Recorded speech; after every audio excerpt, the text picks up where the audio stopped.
Hi and welcome to a new tutorial on my channel. Today we'll be making a sample for this square with a new stitch combination that I've come up with. This is a square that will be part of the Tunisian Sampler Blanket crochet along hosted by Arunima from KnitterKnotter. I came up with this stitch and I realized that I would really love to add it to the rest of my squares for this CAL. These are a few of the squares that I've already made. If you haven't joined this crochet along, you can still do so because it's ongoing, and this is a square for the extended crochet along. So besides the 16 squares that you learn to make with this crochet along, you have some extra squares that are being released every week. This is my contribution. This is not exactly a beginner Tunisian crochet project because you need to know how to make a few stitches, which I will show you. This square is made up of 3 different stitches: the Tunisian simple stitch, the Tunisian purl stitch, which you also use in the honeycomb stitch, and the twisted knit stitch. This is a 3x3 stitch combination that gives this pattern, so you have 3 stitches and 3 rows to get 1 unit of the repeating pattern. It looks very nice in plain yarn and also in variegated yarn. If you are participating in the crochet along, then you already have your hook and your yarn suitable for the blanket that you're making. I used this DK weight acrylic yarn, but today I will demonstrate using this plain yarn that's 50% cotton, 50% acrylic, because you can see the stitches very well. I'm also using an 8mm hook, which is probably also what you're using. And you will also need a pair of scissors and a tapestry needle to finish off your square. Of course, you will be joining the squares together when you finish all of them, but you can use this stitch combination to make anything you want. This is a 20 stitches by 20 rows square, and it's 19 by 19 centimeters. It's the same size as my other squares. So this is what I'm going for, but if you're making larger squares, then you should follow the instructions in the pattern. You can find the pattern on my website in the first link in the description. We'll be making a swatch that's 12 Tunisian stitches across, so we need to chain 13. We start with a slip knot on the hook and we chain 13. 12 will be for the stitches and the last will be the last stitch. Do not pull on the working yarn because you want the loops to be loose. After making 13 chains, we pick up 13 loops on the hook by putting the hook through the back loop of the chains.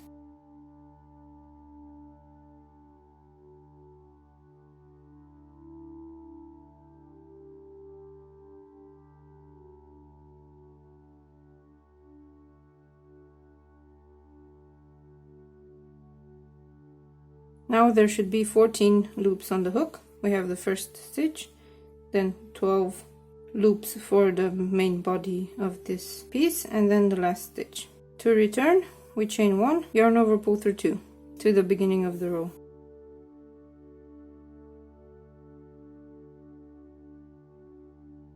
This is the foundation row, and in this one we will be working the pattern repeats. In the first row, we have a twisted knit stitch. We twist the first stitch, then insert the hook through this space between the 2 vertical bars and pick up a loop. Then we have a regular Tunisian simple stitch. Just go behind the first bar and pick up a loop. Then we have a purl Tunisian stitch. So we bring the yarn to the front of the hook, insert the hook, yarn over and pull through. This is the stitch repeat for this row.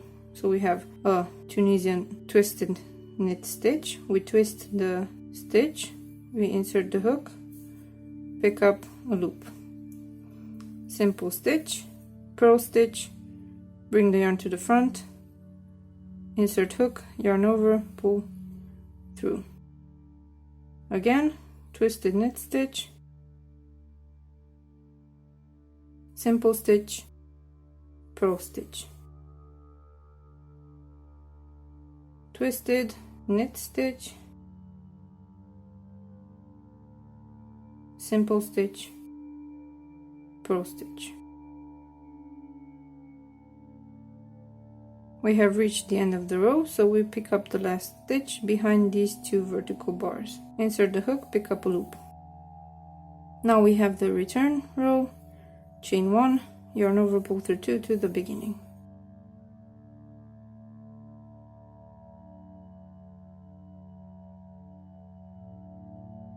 Next row, we begin with the Tunisian simple stitch. First stitch is a Tunisian simple stitch, then we have a purl stitch and a twisted knit stitch.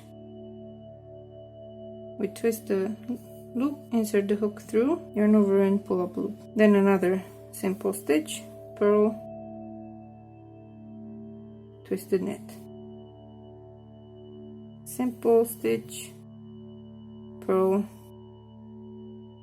twisted knit stitch, and the last set, simple, purl, twisted knit. We have the last stitch, pick up the last loop, then chain 1, yarn over, pull through 2 to return.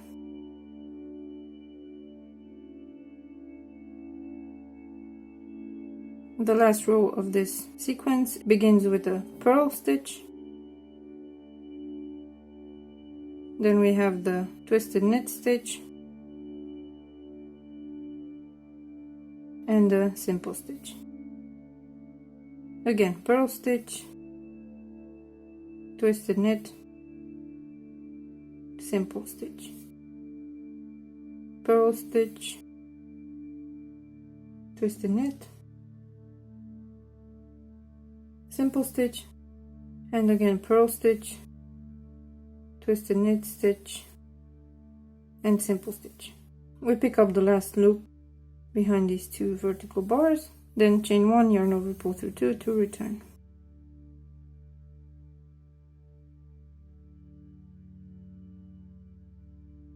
To continue the pattern, we once again begin with a twisted knit stitch, then a Tunisian simple stitch, then a purl stitch. As you work this pattern, you will realize every time where you need to put a twisted knit stitch, because you will have to work it in this purled stitch from the previous row. So you will always know where you are in the pattern.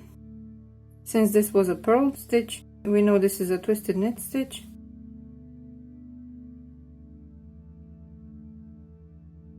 Then we have a Tunisian simple stitch and a purl stitch.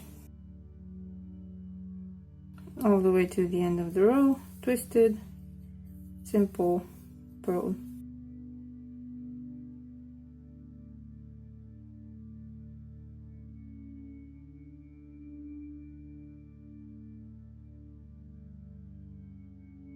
The last stitch and the return.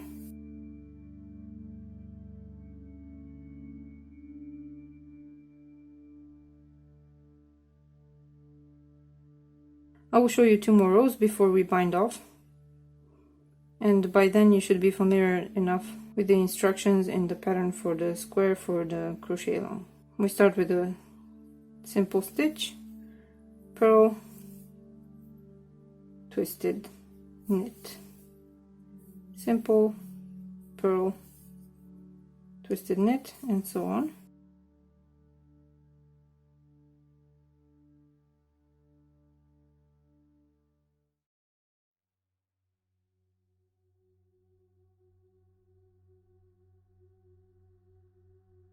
Last stitch, chain 1, yarn over, pull through 2.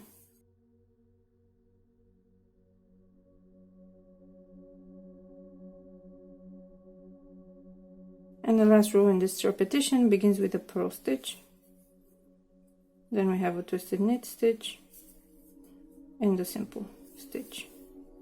Again a purl stitch, twisted knit stitch, and a simple stitch.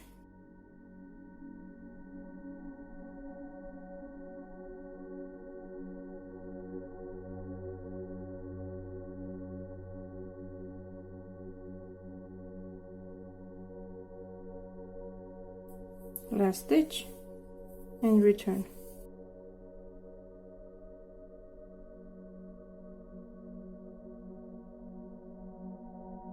Now you can see this beautiful pattern is showing up. On the diagonals you have these pretty flower-like clusters. To bind off, we simply make a slip stitch into each stitch. We pick up a loop as for a Tunisian simple stitch and we slip it off. You can also work in pattern, but it's easier to just do it like this.